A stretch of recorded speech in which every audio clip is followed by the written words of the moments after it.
नमस्कार, कंज्यूमर अड्डा में आपका स्वागत है। आपके साथ मैं हूं विपिन भट्ट और आज बात करेंगे क्रेडिट स्कोर साख पर सवाल। और ऐसा इसलिए क्योंकि ये ताज़ा खबर है जब आरबीआई ने पहली बार इस तरह का कोई कदम उठाया है सीआईसी यानी क्रेडिट इंफॉर्मेशन कंपनियों पर, यानी वो कंपनियां जो आपके क्रेडिट स्कोर्स को बैंक को बताती हैं। सिबिल उसमें से एक बहुत ही कॉमन नाम है जो आप सब शायद जानते हो, लेकिन और भी कंपनियां हैं।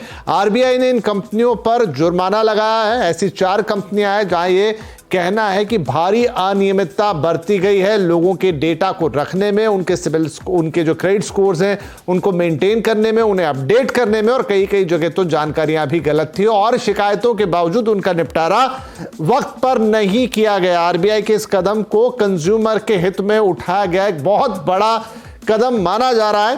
तो क्या है ये कदम और कैसे आपके क्रेडिट स्कोर्स के साथ गड़बड़ होती है और कितना इंपैक्ट पड़ता है इससे आपके जीवन पर, और अब आरबीआई के इस कदम के बाद क्या फर्क आएगा, ये सारी बातचीत आज हम करेंगे। पहले आपको बताते हैं हुआ क्या है।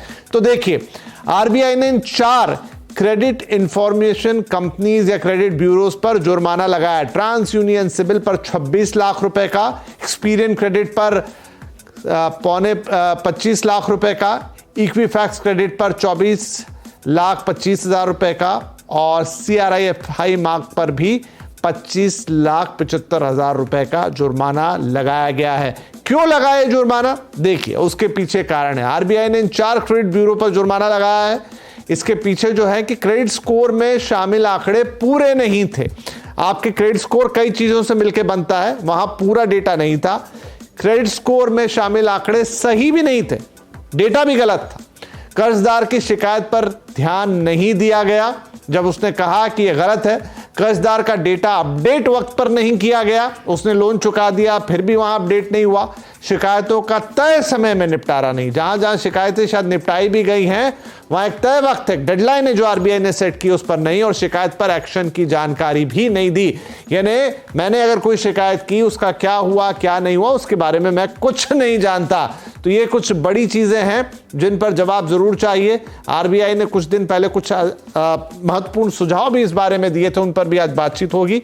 और ये सारी बातचीत करने के लिए हमारे साथ जुड़ रहे हैं यूको बैंक के पूर्व सीएमडी आर.के. टक्कर साहब, भावसार एंड मेहता के फाउंडर हितेन मेहता। आप वकील हैं और कई इस तरह की याचिका जो शिकायत करता थे उनका मामला लेकर आप भी आगे गए थे, और रूंगटा सिक्योरिटीज के हर्षवर्धन रूंगटा, जाने माने फाइनेंशियल प्लानर। आप सभी का बहुत बहुत स्वागत है। तो मेहता साहब, आपसे शुरुआत करते हैं। इस तरह के कई लोग जो सिबिल स्कोर में गड़बड़ी या क्रेडिट स्कोर में गड़बड़ी थी और उनके केसेस लेके आप आगे गए, उनकी शिकायतें लेके आप गए। अगर आप हमें कुछ 1-2 रियल लाइफ एग्जाम्पल बताएं जिससे हम कार्यक्रम की शुरुआत करें। नमस्ते बिपिन जी, हमें पहले इस प्रोसेस को समझना होगा, ठीक है।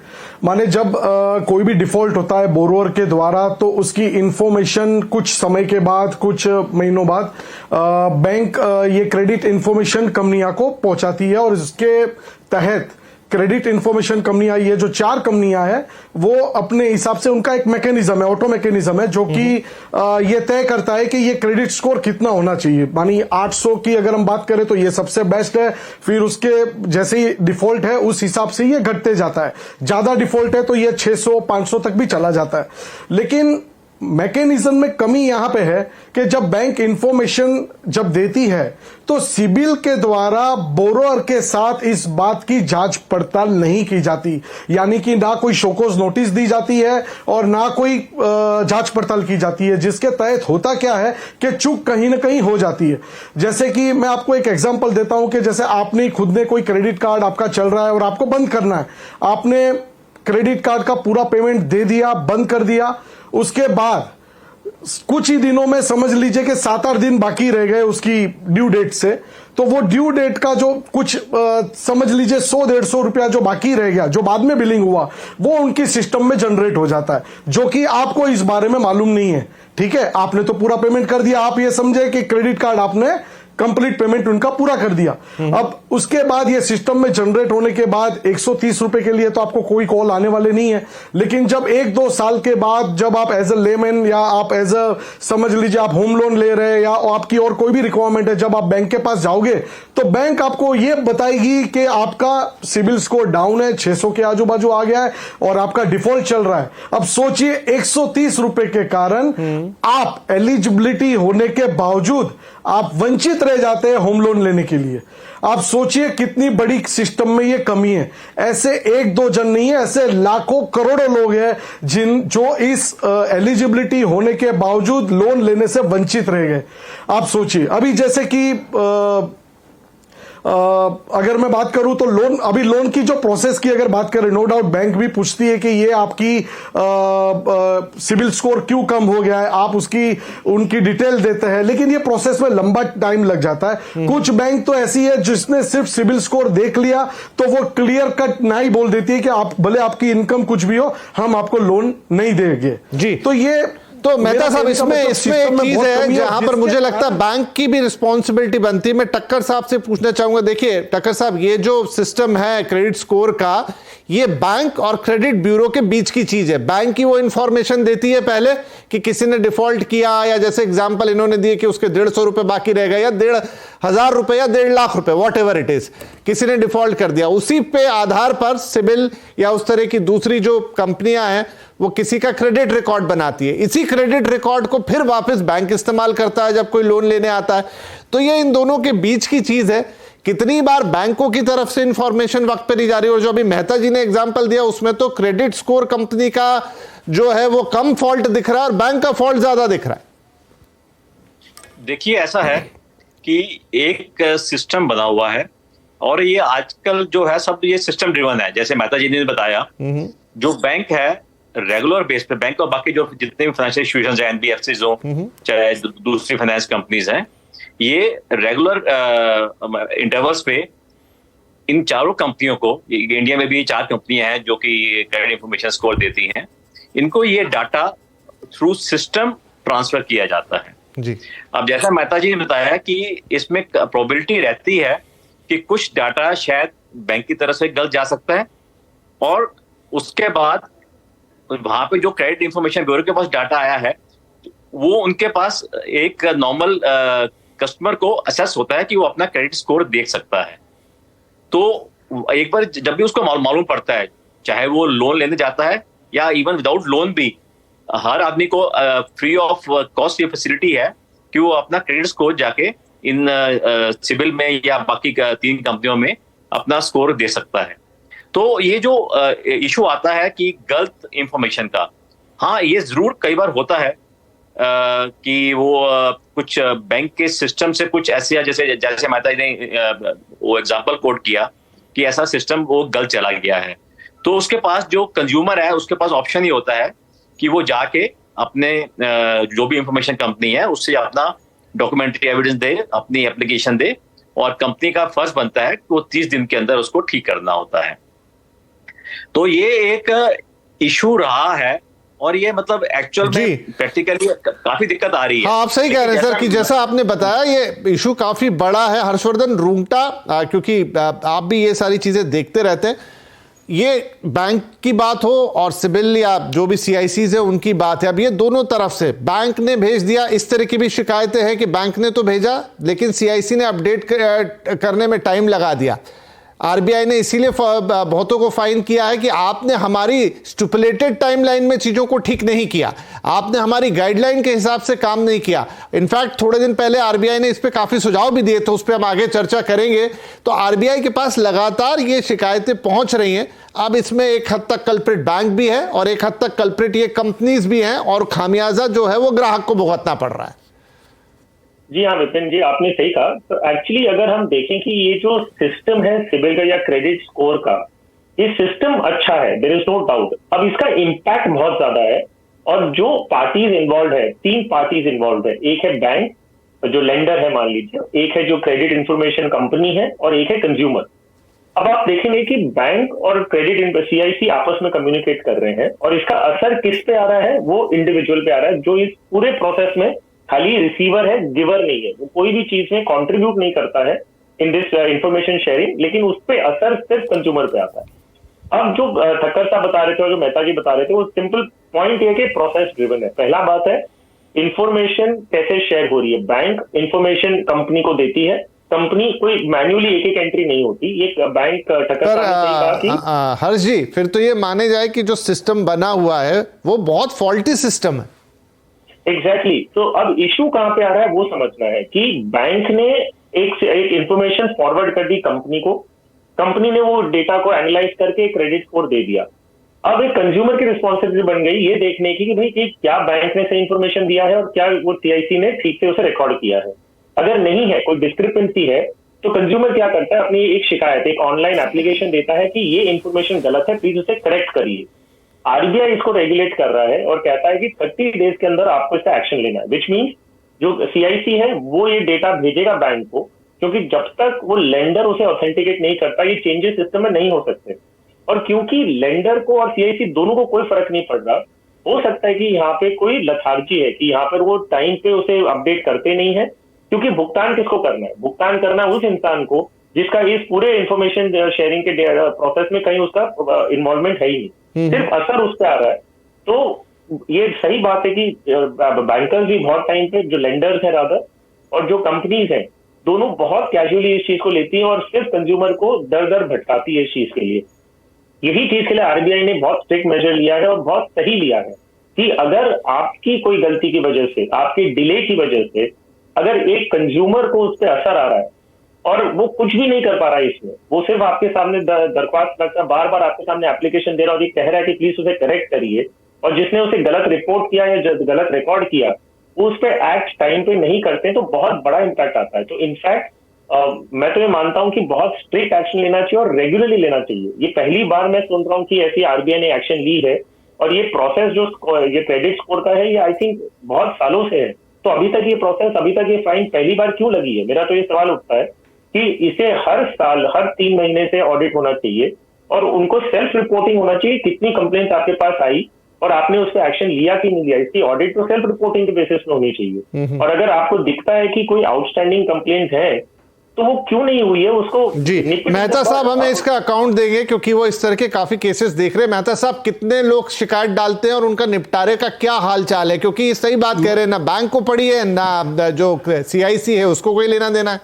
एग्जैक्टली मेहता जी, अरे बिपिन जी, आपको इस बात पे आप सोचते रह जाओगे कि मेरे पास भारी संख्या में ऐसे केस है जिसमें सिबिल को अवगत कराया गया, ठीक है, कि ये जो हुआ है ये गलत हुआ है, हमने ऑलरेडी पेमेंट कर चुके हैं, लेकिन आप बिलीव करिए 3-3 और 6-6 महीने तक हमें कोई भी सिबिल से रिप्लाई, कॉल्स या कुछ भी नहीं आया है, ना कि बैंक के तरफ से आया है। ऐसे भारी संख्या में मेरे पास एविडेंस है, जिसके मद्देनजर मैंने बॉम्बे हाई कोर्ट में इस पर याचिका दाखिल की, पीआईएल फाइल की इन चारों एजेंसियों के सामने, और साइमल्टेनियसली मैंने आरबीआई को भी पार्टी बनाया, जिसके कारण ये चीज प्रकाश में आई, लाइट में आई, रोशनी में आई, और जिसका नतीजा ये हुआ कि वैसे आरबीआई ने ये पेनल्टी भले ही लगाई, लेकिन मेरे नजर से ये पेनल्टी बहुत कम है। कम से कम 200 करोड़ की पेनल्टी लगानी चाहिए थी, क्योंकि आज की तारीख में लाखों करोड़ों लोगों को इसका मुआवजा कैसे मिलेगा जो इससे इफेक्टेड हो गए। आप समझे मेरी बात को, क्योंकि कई ऐसे, मेरे पास तो समझ लीजिए 200-500 केस है, लेकिन अगर हम पूरे भारत वर्ष की बात करें, पूरे भारत की बात करें, तो ऐसे लाखों करोड़ों केस है जिसमें उनको, अभी सोचिए मैं और आप तो पढ़े हुए लोग हैं, जो लोग को नॉलेज ही नहीं है कि सिबिल होता क्या है, उन लोग का सिबिल इफेक्टेड भी हो गया, पढ़े लिखे की भी नहीं है। जितना मैं समझता हूं, जानता हूं मेहता साहब, जो लोग इसके शिकार बने हैं वो भी तब बने जब वो कोई लोन लेने गए होंगे और उन्हें पता लगा होगा कि उनका सिबिल स्कोर खराब है, क्योंकि ऐसे आगे जाके लोग कोई सिबिल चेक करते ही नहीं है। मैं एक और चीज, टक्कर साहब आप कह रहे थे, कोई स्कूटर लेने गया, कोई बाइक लेने गया, कोई कार लेने गया, कोई घर लेने गया, तब पता चला कि सिबिल होता क्या है। टक्कर साहब आप कह रहे थे फ्री में, मेरी जानकारी में ऐसा कुछ नहीं कि हम अपना स्कोर, क्योंकि 500 रुपए 100 रुपए, आजकल तो बहुत सारे बैंक्स भी सिबिल स्कोर बताने लग गए हैं, लेकिन उसके वो पैसे लेते हैं। क्या कोई जगह है जहां वाकई में फ्री में देख सकता है कोई? नहीं, देखिए आपके पास फैसिलिटी है, जैसे अगर आपके पास अगर बैंक में अकाउंट है तो आप साल में एक बारी आप अपना कॉम्प्लीमेंट्री ये एक फैसिलिटी है, आप अपने थ्रू जो आपकी जो बैंक का जो इंटरनेट बैंकिंग है या जो उनकी जाके वेबसाइट में रजिस्टर होके आप वो फ्री ऑफ कॉस्ट ले सकते हैं सिविल स्कोर। तो वो एक फैसिलिटी है, पहले नहीं थी, ये अभी आई थिंक पिछले 2 साल से शुरू हो गई है ये। तो ये फैसिलिटी है एक कंज्यूमर के पास। लेकिन जैसे आप नॉर्मली क्या होता है, कंज्यूमर जब तक उसको कोई लोन नहीं लेना होता वो नॉर्मली अपना क्रेडिट स्कोर देखता नहीं है। ये आई थिंक एक इशू है। तो वो और उसको दिक्कत भी तभी आती है जब उसको कोई लोन लेना है, तो जब वो उसका क्रेडिट स्कोर में कोई दिक्कत आएगी तो उसको लोन एलिजिबिलिटी नहीं बन पाएगी। लेकिन वैसे मैं आपको एक चीज बताना चाहूंगा कि जैसे अभी मेहता जी एग्जांपल दे रहे थे कि 100 कुछ रुपए की वजह से लोन रुक गया, लेकिन ऐसा नॉर्मली होता नहीं है। कोई भी बैंक या फाइनेंशियल इंस्टीट्यूशन अगर कोई छोटा अमाउंट हो जो कि उसमें आ रहा हो, ओवरड्यू शो कर रहा हो, तो वो नॉर्मली वो उससे कंज्यूमर से पूछ के या उससे लिखवा के उसको, ऐसा बात नहीं, उनके पास डिस्क्रिप्शन होता है अगर अमाउंट ज्यादा नहीं है ओवरलुक करने के लिए। हाँ, लेकिन अगर कोई बड़ा अमाउंट है तो ऑब्वियसली कोई भी इंस्टीट्यूशन आपको लोन नहीं देगा जब तक आप अपना वहां पे क्रेडिट स्कोर ठीक नहीं करवाते या आप जो उसमें जो गलत शो कर रहे हो ओवरड्यू उसको ठीक नहीं क्या करवाते। बड़ी समस्या ये भी है कि कंज्यूमर ने कंप्लेंट डाली, बावजूद उसके उस स्टेपुलेटेड टाइम में, उस पर्टिकुलर टाइम पीरियड में चीजें ठीक नहीं हुई, और यही कारण रहा कि आरबीआई ने अपने इतिहास में पहली बार ऐसा कदम उठाया। एक छोटा ब्रेक ले रहे हैं। हाल फिलहाल में थोड़े दिन पहले आरबीआई ने बहुत सारे सुझाव भी दिए थे, मसलन कि अगर आपके क्रेडिट स्कोर में कुछ भी परिवर्तन आ रहा है तो जो ग्राहक है उसको पता लगना चाहिए, उसके पास एक एसएमएस जाना चाहिए, उसको अंदाजा होना चाहिए कि क्यों मेरा क्रेडिट स्कोर घटने जा रहा है या क्यों उसमें कोई बढ़ोतरी होने जा रही है। ये सारी बातें, और साथ में ये भी इंपॉर्टेंट है कि इन जनरल आप अपने क्रेडिट स्कोर को कैसे बेहतर रख सकते हैं। ये 2 बड़ी चीजें रहेंगी जो इस छोटे से ब्रेक के बाद हम डिस्कस करेंगे। कहीं मत जाइएगा, तुरंत हाजिर होंगे। क्रेडिट स्कोर साख पर सवाल, और ऐसा इसलिए क्योंकि आरबीआई ने 4 जो सीआईसीज यानी क्रेडिट इंफॉर्मेशन कंपनीज है भारत के अंदर जो काम कर रही हैं, जो आपका क्रेडिट स्कोर बताती हैं, जिसको आप सिविल स्कोर भी कहते हैं, उस पर उन्होंने ठीक से काम नहीं किया, लोगों की शिकायतें नहीं सुनी, वक्त पे अपडेट नहीं किया, डेटा में कमी निकली, और इसके लिए इन 4 कंपनियों पर लगा है बड़ा भारी जुर्माना। और यही बातचीत आज हम कर रहे हैं कि कैसे आपका क्रेडिट स्कोर इंपैक्ट होता है, कहां पर उसमें कमियां हैं, और इन दोनों यानी बैंक्स और क्रेडिट इंफॉर्मेशन कंपनीज उनकी क्या जिम्मेदारियां हैं। तो देखिए, आरबीआई ने हाल ही में सुझाव दिए थे क्रेडिट इंफॉर्मेशन कंपनियों के लिए सेवा में कमी होने पर उन्हें हर्जाना देना होगा। ये एक सुझाव, अगर लगता है कि आपका कुछ गलत कर दिया आपको पे करे कंपनी। शिकायत निपटाने का एक सिस्टम उनको बनाना होगा, यूं नहीं कि शिकायत आ गई और पड़ी हुई है। स्कोर अपडेट में देरी पर फिर जुर्माना होगा, अगर किसी ने अपना लोन चुका दिया है, ठीक कर दिया और उसका स्कोर अपडेट नहीं हुआ है, ये कंपनी जुर्माना देगी। और क्रेडिट स्कोर देने पर एसएमएस का अलर्ट भेजना होगा। डेटा अपडेट के लिए समय सीमा तय होनी चाहिए, और कई बार बहुत सारी कंपनियां आपका क्रेडिट चेक लेती रहती हैं, आपको पता नहीं होता, कोई आपका क्रेडिट चेक ले, आपके पास एसएमएस आना चाहिए, वेबसाइट पर शिकायत का ब्यौरा मिलना चाहिए। तो ढेर सारे सुझाव थे जो आरबीआई ने थोड़े दिन पहले दिए थे। यहां पर टक्कर साहब, तो आरबीआई को लगातार यह महसूस हो रहा है कि जो पूरा सिस्टम है या तो फॉल्टी है या अप टू मार्क नहीं है। सुझाव दिए और अब जुर्माना भी लगा, क्या कार्रवाई होनी चाहिए? क्या आपको लगता है कि बैंक्स और ये सीआईसीज दोनों की तरफ से इस चीज को काफी गंभीरता से लेना चाहिए और तुरंत इसे अपडेट करना चाहिए जो भी सिस्टम में फॉल्ट? हाँ जी, बिल्कुल। देखिए, बिकॉज ये इसमें कंज्यूमर की जो क्रेडिबिलिटी है मार्केट, मतलब बैंकों या इंस्टीट्यूशन से लोन लेने के लिए, वो इफेक्ट होती है।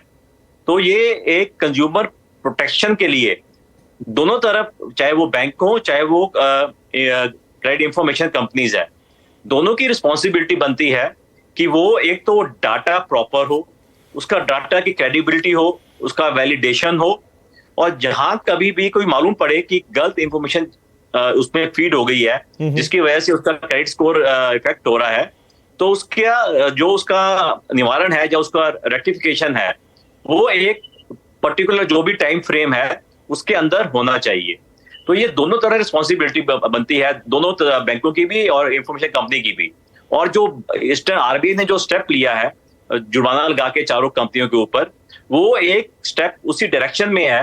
परहैप्स ये इनिशियल वार्निंग दी गई है उनको फर्स्ट टाइम कि अगर आपने अपना सुधार नहीं किया तो फ्यूचर में हम शायद इससे ऊपर भी और भी सख्त कदम ले सकते हैं। ठीक तो है। उनके पास एज अ रेगुलेटर उनकी एक ड्यूटी बनती है। राइट। अब अपने बाकी दोनों मेहमानों से मैं फटाफट कुछ सुझाव लेना चाहूंगा। हर्षवर्धन जी, पहले तो आप बताएं कि इन जनरल कोई व्यक्ति अपने क्रेडिट स्कोर को कैसे बेहतर रख सकता है, जो जनरल टिप्स होती हैं। देखो विपिन जी, बहुत ही सिंपली ये लोन और आउटस्टैंडिंग से रिलेटेड है। जो भी आपका क्रेडिट स्कोर पे असर आना है, ये आपकी जो बोरोइंग्स है उस पर डिपेंडेंट है और आपका एक पेमेंट हिस्ट्री पे है, आपकी पेमेंट बिहेवियर पे है। तो पहली बात बहुत सिंपल है कि आप जो भी आपकी ईएमआईज हैं वो टाइम पे भरें, आप डिफॉल्ट ना करें। आप अगर लोन ले रहे हैं तो एक नियम, एक सीमा में लें कि आपकी जितनी इनकम है, क्योंकि इनकम भी आपकी रिफ्लेक्ट करेगी, तो आपकी इनकम टू लोन रेशियो है उसको एक हेल्दी मेंटेन करके रखिए। टाइम पे सारे पेमेंट करिए। अगर कोई आपको ऐसा कोई चार्जेस लग रहा है जो आप डिस्प्यूट कर रहे हैं, तो क्रेडिट स्कोर मेंटेन करने के लिए आप उसे अंडर प्रोटेस्ट भर सकते हैं, लेकिन उसे आउटस्टैंडिंग रखना मतलब आपके क्रेडिट स्कोर में वो नेगेटिवली रिफ्लेक्ट करेगा। तो बहुत ही सिंपल चीज है, आप विद इन लिमिट लोन लीजिए जो आपकी इनकम की लिमिट्स में है। सही टाइम पे आप सारे भुगतान करें और अपना क्रेडिट स्कोर देखते रहें। आप कहीं भी दिक्कत दिखती है, कभी आपको प्रॉब्लम या एरर दिखता है, उसे करेक्ट करने का आप कदम उठाएं। अगर विद इन टाइम लिमिट आपको क्रेडिट कंपनी, क्रेडिट सीआईसी और लेंडर करेक्ट नहीं करते हैं, तुरंत इसे आरबीआई को हाईलाइट करें, आप सिर्फ वेट ना करें। अच्छा, एक तो क्विकीज में पूछ लूं, कई लोगों का कहना है कि बार बार अपना क्रेडिट स्कोर चेक करना, क्या इससे क्रेडिट स्कोर खराब होता है? जी नहीं, आप क्रेडिट स्कोर चेक करते हैं उससे आपका क्रेडिट स्कोर खराब हो ही नहीं सकता। ये भ्रांति है। ज्यादा क्रेडिट कार्ड रखना, इससे क्रेडिट स्कोर खराब होता है? नहीं, आई थिंक ज्यादा का क्या डेफिनेशन होगा। लाइक एक इंसान अगर मान लीजिए 3 या 4 क्रेडिट कार्ड मेंटेन कर रहा है और सबका टाइम पे पेमेंट कर रहा है, तो इनफैक्ट वो एक क्रेडिट स्कोर उनका अच्छी की तरफ भी दिखता है। तो इट्स मोर इम्पोर्टेंट कि आप उसे टाइम पे दें पेमेंट। जी हाँ, क्योंकि कुछ इस तरह का मिसलीडिंग रहता है कि भाई ऐसा करने से तो ऐसा नहीं हो जाएगा, ऐसा करने से खराब तो नहीं हो जाएगा। एट लास्ट, वैसे आपने बोला कि शिकायत कर सकते हैं, पर मेहता साहब, अगर आप देख रहे हैं कि आपने शिकायत भी डाली है, आपने सब कुछ रिपोर्ट किया है, बावजूद उसके आपके क्रेडिट स्कोर में कमियां हैं, खामियां हैं, क्या कर सकता है कंज्यूमर? बिपिन जी, एक बात बताइए, क्या 25 लाख रुपए की पेनल्टी से क्या सिबिल अपनी पूरी सिस्टम को बदल देगा? ये पॉसिबल नहीं है। इनको पूरी अपनी सिस्टम को बदलना होगा। इनके यहाँ हजारों कर्मचारियों को रखना पड़ेगा, पूरी जो कि रोज के इनबाउंड कॉल्स को अटेंड करे, रोज की प्रॉब्लम्स, कंप्लेंट को सॉल्व करे, इमीडिएटली उसको सॉल्व करना पड़ेगा। अदरवाइज ये 25 लाख रुपए की पेनल्टी से सही है आपकी बात, पर ये होते होगा। लेकिन अगर अभी कोई किसी को दिक्कत है तो वो क्या रास्ता लाए जब उसकी कोई बात ना सुने? तो सर, अगर हॉनेस्टली बात करूं तो ये एकदम इसका स्टेट ऑफ ए सॉल्यूशन कुछ भी नहीं है। आपको कहने का मतलब इस मुश्किल से गुजरना ही गुजरना है। मैंने ये मेरा लास्ट 2 साल का मेरे क्लाइंटों का एक्सपीरियंस है और मैं इसमें बहुत डीपली रिसर्च कर चुका हूं, तभी तो मैंने इस बारे में जनहित याचिका दाखिल की है। मेहता साहब, एक परिवर्तन तो आया है और शायद ये इसी वजह से आया है कि काफी सारे लोग पहुंचे हैं, शिकायतें की हैं, आरबीआई को महसूस हुआ है कि अरे कुछ तो कुछ गड़बड़ हो रहा है, और अपने इतिहास में पहली बार, जैसा आप तीनों ने कहा, उन्होंने इस तरह का जुर्माना लगाया। ठीक है, ये सांकेतिक हो सकता है कि 25 लाख से किसी की सेहत पर असर न पड़े, जितनी बड़ी ये कंपनियां हैं, लेकिन कम से कम आरबीआई की नजर इस पर गई। आज हम इस पर चर्चा कर रहे हैं, लोग इस पर अवेयर होंगे, शायद ज्यादा लोग शिकायत करेंगे और यहीं से परिवर्तन की शुरुआत होगी। तो आई थिंक जो कुछ हुआ है अच्छा हुआ है, शुरुआत। यस, सिबिल या सीआईसी इस पे ध्यान देंगे, बैंक्स इस पे ध्यान देंगे, और आरबीआई जब अब इस पे नजर रख रहा है, ये उन लोगों को भी पता है, तो शायद चीजें बहुत धीमे या बहुत तेज हम नहीं जानते, लेकिन चेंज होना जरूर यहां से शुरू होंगी। और बाकी आपको अपने क्रेडिट स्कोर का कैसे ख्याल रखना है, रुंगटा साहब ने अभी आपको बताया। बहुत शुक्रिया आप तीनों ही मेहमानों का। एंड हम उम्मीद करते हैं कि एक जो अनछुआ पहलू था बैंकिंग का, जिस पे ज्यादा बात नहीं होती थी, यहां से बातचीत होगी और सब उस पर ध्यान देंगे। बहुत बहुत शुक्रिया, नमस्कार।